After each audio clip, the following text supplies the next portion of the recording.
नमस्कार दोस्तों एक खबर आया इलाहाबाद यानी अब के प्रयागराज से निकल करके आया और ये खबर ये कहता है कि इंडिया गठबंधन था, इंडिया गठबंधन है और इंडिया गठबंधन रहेगा। उत्तर प्रदेश के 2027 के विधानसभा चुनाव के भीतर समाजवादी पार्टी और कांग्रेस और इंडिया गठबंधन साथ मिल करके ताकत से उत्तर प्रदेश के विधानसभा चुनाव 2027 में लड़ेंगे। ये वक्तव्य समाजवादी पार्टी के सुप्रीमो अखिलेश यादव की तरफ से आता है। ये वक्तव्य को जब एक तरीके से आप देखेंगे थोड़े बहुत तमाम सारी चीजें फॉर्मुलेट होते हुए आपको दिखाई पड़ेगा। 2027 का चुनाव बीजेपी के लिए भी इतना आसान नहीं रहेगा उत्तर प्रदेश के भीतर, क्योंकि चौथी बार फिर योगी आदित्यनाथ मुख्यमंत्री बनने का प्रयास करेंगे। अगर वो प्रधानमंत्री नहीं बने तो तीसरी बार, लेकिन उनका मनसा तो है प्रधानमंत्री बनने का, इसीलिए उन्होंने कहा था कि तीसरी बार हम बनना नहीं चाहते। उससे पहले उनको लगता है कि प्रधानमंत्री नरेंद्र मोदी अगर 75 की उम्र में रिटायर ले लेते हैं या संन्यास लेते हैं या राजनीति से बाहर होते हैं तो फिर ऐसे में जिस सीट के ऊपर टकटकी लगा करके बैठे उस पर योगी आदित्यनाथ का भी एक नाम होता। लेकिन अखिलेश ने इस तरह की बातें क्यों कहा? अखिलेश ने प्रयागराज में थे, उनके जो पार्टी के अध्यक्ष थे उनके जो श्यामलाल पाल करके जो उनकी पुत्री के विवाह समारोह में होते, वहां मीडिया पत्रकारों से बातचीत करते हुए उन्होंने उन 3 प्रमुख बिंदुओं पर प्रमुखता से अपने वक्तव्य रखा। उन्होंने एक वक्त संशोधन अधिनियम कानून जो है उसके ऊपर बात की। उन्होंने कहा वक्त संशोधन कानून के जरिए बीजेपी एक तरीके से जमीन हड़पने की कोशिश करेगी। इस तरह के वक्तव्य उनके थे। कानून लाया ही इसलिए गया ताकि वो जमीनें छीन सके वक्फ बोर्ड से। जो जमीन दिखती है उसके ऊपर अपना कब्जा आधिपत्य जमा लेना, ये अब बीजेपी की आदत बन चुकी है। भू माफिया पार्टियां है बीजेपी, इस तरह की चीजें उन्होंने भाजपा नोटबंदी जीएसटी के द्वारा जिसके लोगों के पैसे छीने, कभी आरक्षण छीनती है, तो अब जाकर के वक्फ बोर्ड का बिल ला करके वक्फ बोर्ड अधिनियम ला करके ये जमीनें छीनना चाहते हैं। उन्होंने बीजेपी को भू माफिया का संज्ञा दे दिया। इसमें सवाल भी पूछे विस्तृत रूप से, कई तरह की बिंदु पे उन्होंने जवाब दिया। बाकी मामला सुप्रीम कोर्ट के अंदर हेयरिंग में तो है ही, और उसी मामले को लेकर के बीजेपी के सांसद निशिकांत दुबे ने जो सर्वोच्च न्यायालय पे खास करके देश के मुख्य न्यायाधीश chief justice of India Sanjeev Khanna के खिलाफ देश में गृह युद्ध करवाने का आरोप उनके ऊपर लगाए, इस बात को लेकर के सर्वोच्च न्यायालय से लेकर के देश के भीतर तमाम लोगों के अंदर एक क्रोध सा उत्पन्न हो गया।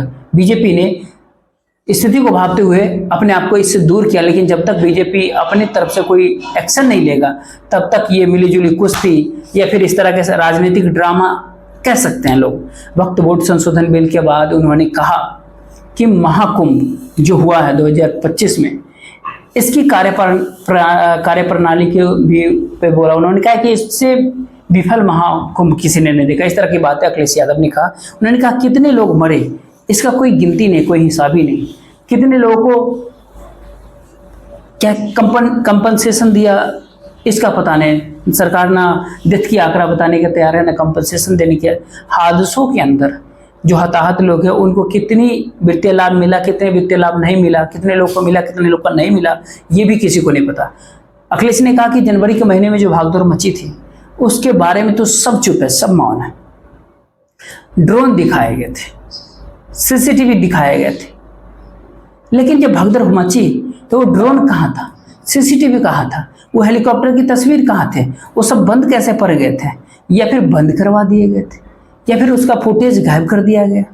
ऐसे कई तरह के आरोप अखिलेश यादव ने भारतीय जनता पार्टी सरकार पर लगाई, बीजेपी सरकार पर लगाई। उन्होंने कहा कि जिस दिन हम सत्ता में आएंगे उस दिन इस महाकुंभ की, इसकी जो हादसे हुए, महाकुंभ में जो कुप्रबंधन हुआ, इसका हम पूर्ण रूप से जांच करवाएंगे और जो भी दोषी पाए जाएंगे उनको सजा दिलवाएंगे। उन्होंने अखिलेश यादव ने 7वें महाकुंभ के दौरान ही जो सजेशन उन्होंने सरकार को दिए थे ट्विटर जो अब के एक्स प्लेटफॉर्म पे, उसको कंबाइन करके एक छोटी सी पुस्तिका बनाया था। उसको बांटते हुए कहा हम तो सरकार को सजेशन दे रहे थे, हम तो सरकार को बता रहे थे कि और अच्छा हो सकता है अगर आप ऐसे करें तो, लेकिन सरकार को विपक्ष की सुनने की कोई आदत नहीं है और हर अच्छी बात, हर विपक्ष की अच्छी बात उनको बुरा ही लगता है। उन्होंने अखिलेश यादव आगे भी कहा है कि हार्वर्ड यूनिवर्सिटी जो अमेरिका के, और काफ़ी चर्चा में हार्वर्ड यूनिवर्सिटी, क्योंकि हार्वर्ड यूनिवर्सिटी का फंडिंग बंद कर दिया डोनाल्ड ट्रंप साहब ने, इसीलिए हार्वर्ड देश से अमेरिका को 11 राष्ट्रपति दिया है हार्वर्ड यूनिवर्सिटी ने, और वर्तमान राष्ट्रपति का कहना है कि हार्वर्ड यूनिवर्सिटी में गलत पढ़ाई होती है और पूरा कोर्स ही बदलना चाहते हैं। जब लोगों ने विरोध किया, यूनिवर्सिटी के लोगों ने, तो इसका फंडिंग ही रोक दिया। लेकिन फिर लोकतंत्र जिंदा है अमेरिका के भीतर, भारत जैसा नहीं है, इसीलिए लोग रास्ते पे। और यूनिवर्सिटी ने कहा कि फंडिंग का कोई ज़रूरत नहीं है, फंडिंग नहीं देना है तो नहीं दो, लेकिन हम हमारी परंपरा और हमारे क्लास के जो हमारे हार्वर्ड यूनिवर्सिटी के अंदर जो उच्च जो स्टैंडर्ड बना हुआ है, जो स्ट्रक्चर है, उससे कोई कॉम्प्रोमाइज नहीं होगा। उसी हार्वर्ड यूनिवर्सिटी ने 2017 के अंदर एक कुंभ हुआ था जब सरकार समाजवादी पार्टी की थी, उस कुंभ के मैनेजमेंट को लेकर के जो एक रिपोर्ट तैयार किया था हार्वर्ड यूनिवर्सिटी ने, वो रिपोर्ट भी पत्रकारों के साथ अखिलेश यादव ने साझा किया।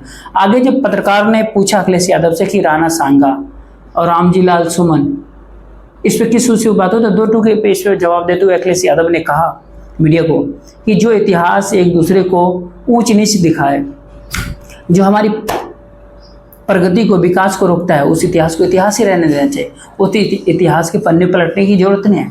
ये अगर इतिहास समाज में झगड़े लगवा देता है, अगर वो इतिहास अगर पुराना कार्य करके हमारा मन तमाम तरह के विकास की धारा को रोकता है, उसमें अवरोधक बनता है कि हमारे पूर्वजों ने किया, इस तरह की चीज़ें में अगर हम उलझ पाते हैं, तो इसको इतिहास रहने दो और वर्तमान में ही चर्चा करो, वर्तमान में बात करो। अखिलेश यादव ने 2027 के उत्तर प्रदेश के विधानसभा चुनाव को लेकर के, जिसमें पीडीए, जिसमें दलित, पिछड़े और अल्पसंख्यक, ये सब मिल करके कांग्रेस के साथ 2027 में उत्तर प्रदेश के विधानसभा चुनाव लड़ेंगे, इस बात का आश्वासन दिया और बीजेपी का सरकार को उखाड़ फेंकेंगे। इस तरह की बातें उन्होंने कही। ये बात तब हुई, अखिलेश यादव की इस वक्तव्य को काफ़ी महत्वपूर्ण तब हो जाता है क्योंकि राहुल गांधी उस वक्त अमेरिका के भीतर थे। हाल ही में इंडिया गठबंधन को लेकर के देश के तमाम सारे मीडिया सवाल उठाते रहते हैं। कोई कहता है ममता नाराज है, कोई कहता है आम आदमी पार्टी निकल गई इंडिया गठबंधन को से। आम आदमी पार्टी को लेकर के कांग्रेस ने बड़ा स्टैंड क्लियर किया, जहां आम आदमी पार्टी और कांग्रेस सामने सामने है, चाहे दिल्ली हो, गुजरात हो और भी कहीं भी हो, वहाँ आम आदमी पार्टी के साथ कांग्रेस ने मिला। लेकिन समाजवादी पार्टी ने क्लियर किया स्टैंड की इंडिया गठबंधन ही 2027 में उत्तर प्रदेश के विधानसभा चुनाव लड़ेगा। अब देखना यह है कि बीजेपी के भीतर स्ट्रेटेजी क्या बनती है, बीजेपी के भीतर अंदर का जो घमासान है उसका नतीजा क्या निकलता है, पार्टी को राष्ट्रीय अध्यक्ष कौन बनता है बीजेपी के भीतर, क्या वही कोई गुजरात से ही निकल के आएंगे या कोई संघ से निकल के आएंगे या कोई कॉम्प्रोमाइज कैंडिडेट बीजेपी के राष्ट्रीय अध्यक्ष बनेंगे, क्या 75 साल बाद नरेंद्र मोदी जी रिटायर होंगे, नया देश के प्रधानमंत्री कौन बनता है। अगर तमाम तरह के बदलाव, अगर सब कुछ,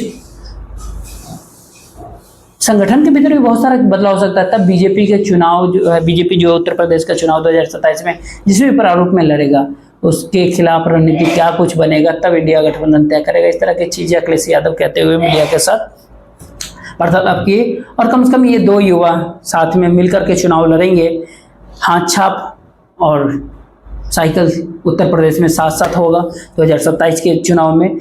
और इसमें कोई भी क्रैक, कोई भी टूट फूट नहीं होगा, चाहे जितने भी स्लीपर सेल बीजेपी को हो, कुछ बीजेपी के कांग्रेस के भीतर है, कुछ बीजेपी के समाजवादी पार्टी के भीतर है, वो भले ही कहे कि राहुल गांधी ऐसे हैं, अखिलेश यादव वैसे हैं, लेकिन उससे कोई फर्क नहीं पड़ता। 2027 के चुनाव जो है साथ में मिलकर के लड़ेंगे और बीजेपी की सरकार को हटाएंगे, इस तरह की चीजें। बाकी आपकी इसमें क्या राय है, आप अपनी राय जरूर शेयर कीजिएगा। जय हिंद, जय भारत।